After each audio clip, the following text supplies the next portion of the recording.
In this video, we show you how to get started with Excel to create QuickBooks reports using QuickBooks. We are assuming you have properly implemented QuickBooks and that you have successfully synced your data a first time. We have over 200 examples in the QuickBooks configuration tool for 6 different applications. As you can see, Access, Excel, Power Pivot, Power BI, Crystal Reports, and Tableau. Even if you intend to use something like Power BI or Tableau, it is best to start with the Excel examples, and there are 3 reasons for this. First, it is easy to drag and drop a field to see what it produces, and second, it is easy to compare to QuickBooks. Third, in the Excel add-in, we have hover descriptions to tell you where the data comes from in QuickBooks. We will show you this later in this video. Each application section contains an example for each one of the 35 data models available in QuickBooks. A data model is a complete cube of information covering a specific QuickBooks topic or business subject. As opposed to a raw connector, which requires learning about tables, relationships, mapping documents, and QuickBooks data dictionaries, QuickBooks is everything put together with dozens of additional measures and hundreds of additional measures in Power Pivot or Power BI. Many are unique and all-encompassing, such as sales, inventory, purchases, payroll, and job cost. A good number of our data models deal with various options for financial statements and things like cash flow and trial balance activity. And some are accountant-based, such as general ledger detail and fixed assets. There's a video link below where we discuss the data models in more detail. For now, the thing to remember is that one data model does not depend upon another, and you would never tie one to another unless you are trying to do something that QuickBooks does not do or store underneath the hood. Let's open up a sales detail data model for Excel. The front cover that you see for every example is a visualization of the things we are discussing in this video. We provide several nominal examples in each data model workbook just to give you an idea of what can be done. Realize they are just starter examples that you can change in any fashion that you want. But the primary appeal is that we have something called a Select Assistant. If we go to the Cube ribbon, opt for the Select Assistant, you'll see that we have a list of fields. These are fields that are available for our report.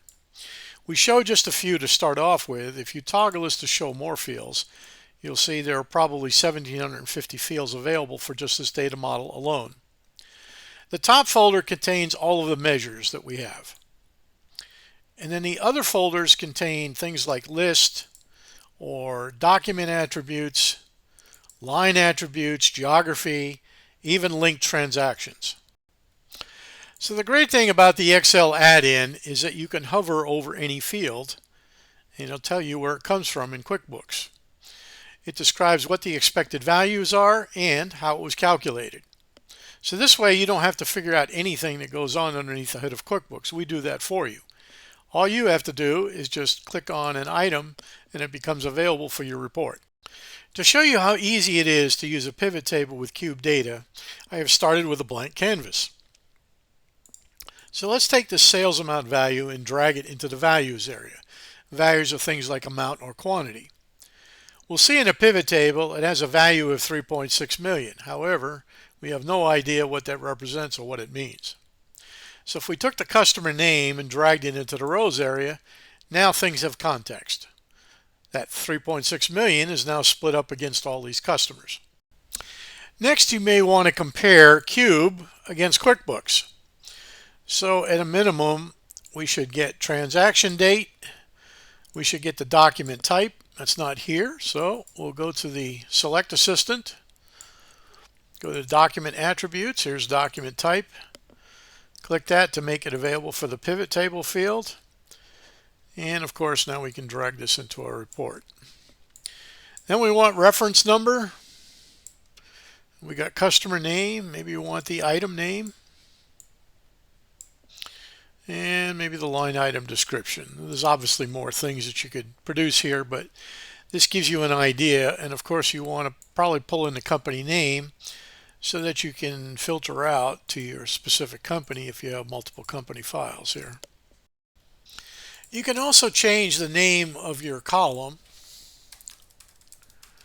and this will stick with you even when you refresh the data. One thing we want to point out is the limitations of pivot tables. Pivot tables are great for the simplicity and ease of analyzing data quickly, but there are some limitations. One would be I can't insert a blank column, or I can't insert a blank row where I would like. Or maybe I'd like to have this amount field over before another column. Excel pivot table just doesn't give you that ability. Lastly, you have to deal with calculated fields. So if I were to make a simple calculation here on this cell, and I were to collapse this, you can see that it disappears.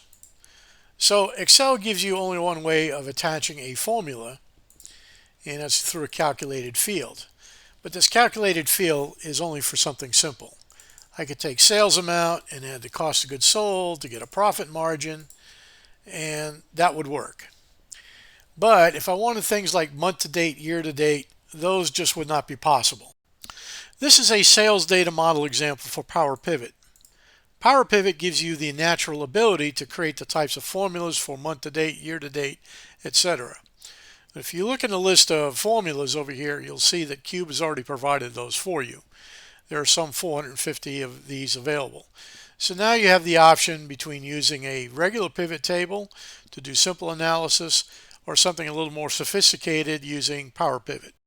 The last two items we want to discuss about Cube and your Excel spreadsheets is that we have two other features in the Cube ribbon. This one has to do with the formatting of financial statements, which in a pivot table is not always that pretty, but obviously very functional. And then we have refresh options.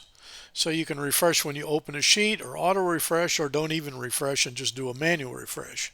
A manual refresh is performed by the Data tab and then going to Refresh All. Well, this concludes our video about creating QuickBooks reports in Excel using Cube.